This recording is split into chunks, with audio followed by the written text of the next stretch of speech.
একটা বিষয় সবাই বুঝতে পারলো, মাহিন শুধু আমাকেই দেখে না, কাকাতো বোন রিনি বাড়ি আসলে তাকেও দেখে।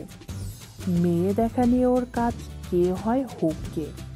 সবাই বলল বিয়ে দিয়ে দিলেই তো সব ঠিক হয়ে যাবে। এবার মিস্ত্রি ডেকে দরজাটা সরাবার পরিকল্পনা করা হলো। এরপর থেকে বেচারার মনটা ভীষণ খারাপ। ওর এমন অবস্থা দেখে আমার মায়া হলো।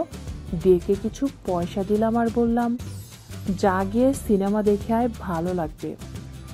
আর কিছুদিন পর সবাই যাচ্ছে রিনির এক ননদের বিয়েতে। আমি বিধবা মানুষ, কে কি বলে তাই আমি গেলাম না।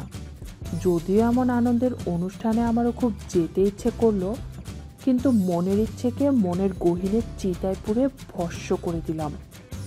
এদিকে বাড়িতে বন বিড়াল আর শিয়াল এসে ফসল নষ্ট করে। আমার একার পক্ষে সামলানো কঠিন, তাই কাউকে না কাউকে থাকতে হবে। কে থাকবে? সবাই বাড়ির এক চাষিকে এসে থাকতে বলল, কিন্তু ওদেরকে বাড়ির বাইরে রাখা হয়, যেহেতু বাইরের লোকরা।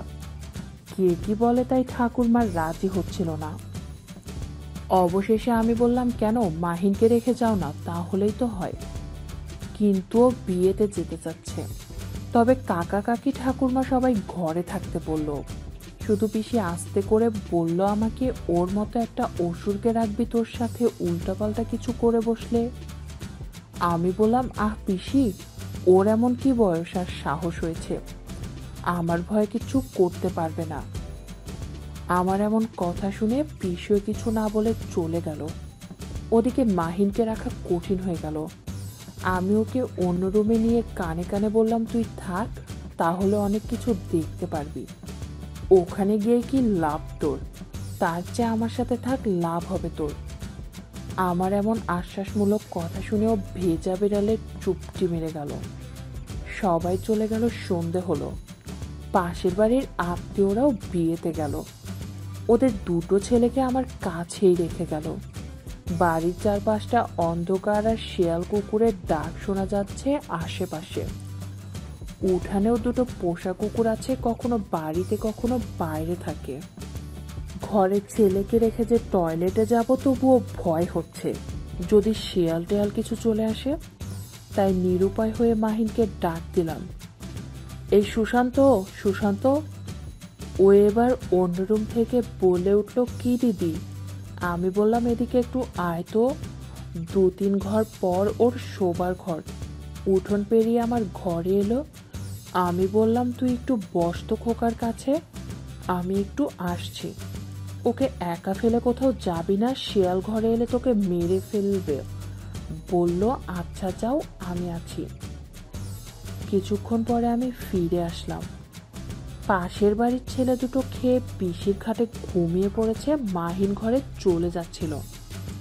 আমি ডাক দিয়ে বললাম, শোন, তোর ঘরে তালা লাগিয়ে আজ রাতে এই ঘরে ঘুমা। আমার রাতে বাইরে যেতে হতে পারে, খোকার কাছে কাউকে থাকতে হবে। ও বলল, আচ্ছা, আমি আসছি দিদি।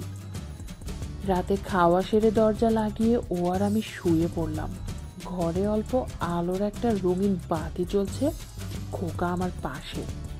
মাহিনের দিকে পেছন ফিরে খোকাকে খাওয়াতে লাগলাম। দুধ খাওয়াতে খাওয়াতে ঘুমিয়ে পড়তে নেই, খাওয়া শেষ হলে ঘুমাতে হয়। তাই আমি চোখ বুজে শুয়ে রইলাম। তবে মাঝে মাঝে প্রচণ্ড তন্দ্রা আসতেছে। আস্তে আস্তে মাহিনের ডাক শুনলাম, দিদি, এই দিদি। ঘুমের ঘোরে কিছুই বলতে পারলাম না। ও ভাবলো আমি ঘুমিয়ে পড়েছি। হঠাৎ আমি টের পেয়ে বুঝতে পারলাম আমার উপর হাতের চাপ। ঘুমের ঘোরে কিছু বলতে পারছি না, এদিকে আমার থেকে শাড়িটা সরে যাচ্ছে। এবার তাকিয়ে দেখলাম ও আমার দিকে তাকিয়ে আছে। আমি হচকচিয়ে উঠলাম, এই কি হচ্ছে সব? আমার এমন ধমকেও তাড়াতাড়ি মুখ ঘুরে শুয়ে পড়ল। খোকা ঘুমাইলে আমিও ঘুরে শুইলাম। একটু পরেই আমি বললাম, এই মাহিন, এই কি হলো শুনছিস? ঠিক মতো জোরে কথা বলা যাচ্ছে না, কেননা খোকা ঘুমাচ্ছে। হাত দিয়ে ঠেলা দিলাম, ঘুমের ভান করেও এড়িয়ে যেতে চাইল, কিন্তু আমি জোরে ধাক্কা দিলাম। ও এবার আমার দিকে তাকালো, ঘুম জড়ানো কণ্ঠে বলল, কি হয়েছে দিদি? আমি বললাম, এত বড় হয়েছিস এখনো ছোটবেলার দুষ্টুমি ছাড়তে পারিসনি? দিদিকে কেউ এইভাবে দেখে? ও আমার কথা শুনে চুপ করে রইল। আমি বললাম, কি হলো, কিছু বলছিস না যে? ও এবার লজ্জিত স্বরে বলল, আচ্ছা আর করবো না। আমি মুচকি হেসে বললাম, হ্যাঁ রে, এই নিয়ে কয়েক হাজারবার বাড়ির সবাইকে বলেছিস তুই, কিন্তু একবারও তো কন্ট্রোল রাখতে পারিসনি। ও এবার আকুল হয়ে বলল, কি করব, তুমি দেখতে এত সুন্দর তাই দেখতে ইচ্ছে করে। এই কথা শুনে আমি খুব লজ্জা পেলাম, আবার মন এমনে মজা পেলাম। ওর গালে হালকা একটা চড় দিয়ে মুচকে হাসি দিয়ে বললাম, ঠাটি একটা চড় দেব অসভ্য ছেলে। দুনিয়াতে আমার চাইতে সুন্দর আর কোনো মেয়ে দেখিসনি বুঝি? না, দেখিনি এখনো। আমি বললাম, আচ্ছা কি এত সুন্দর আমার? প্রশ্নটা করে ভুল করে ফেললাম, কানে খারাপ কিছু শোনার জন্য তৈরি হলাম। কিন্তু ও এক দৃষ্টিতে বুকের দিকে তাকালো শুধু। এবার আমার সারা মুখে লজ্জার হাসির আভা। তাকিয়ে দেখলাম ও আমার দিকে বড় বড় চোখ করে তাকিয়ে আছে। আমি বললাম, দেখ তাহলে, ভালো করে দেখ। আমার সবুজ সংকেত পেয়েও হাসতে হাসতে বলল, আচ্ছা দিদি, প্রায়ই দেখতাম তুমি খুব জোরে চাপ দাও, কেন? আমি বললাম, খোকা খেয়ে শেষ করতে পারে না, বেশি ভরে গেলে ব্যথা করে, তখন ফেলে দিতে হয়। ও এবার হা করে তাকিয়ে থাকলো। আমি বললাম, তুই খেলে আমার ব্যথাটা কমতো। অবাক হয়ে স্থির হয়ে পড়ে রইল আর আমার এগিয়ে যাওয়ার সময় দুলুনি দেখতে লাগলো। আমি বললাম, নে খা। একটা মুচকি হাসি দিলাম। অন্য সময় হলেও হয়তো লজ্জা পেত, কিন্তু এখনো ভোজনে ব্যস্ত। এইভাবে সব খাওয়া শেষ হলে আমি বললাম, শেষ আর নেই, ছাড়, যা ঘুমা এখন, কাল আবার খাইস। একটু পরেই আমার কেমন জানি করতে লাগলো, এক মহাশক্তি আমায় তাড়া দিতে লাগলো।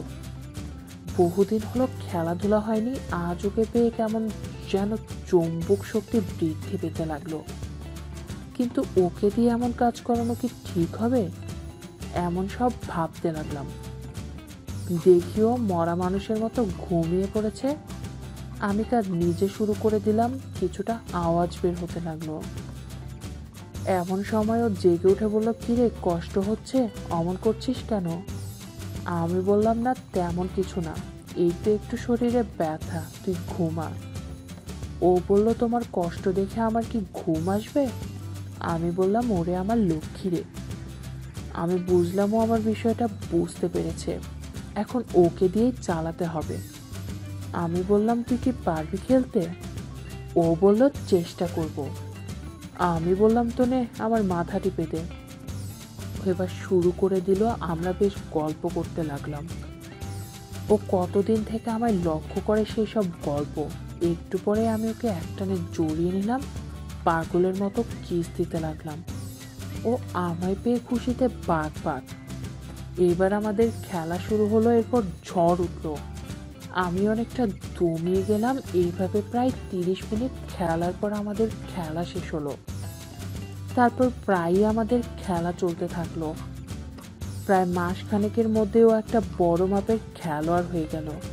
বেশ ভালো 4-6 মারতে পারে এবং বোলিং করে শুধু ইয়র্ক বল।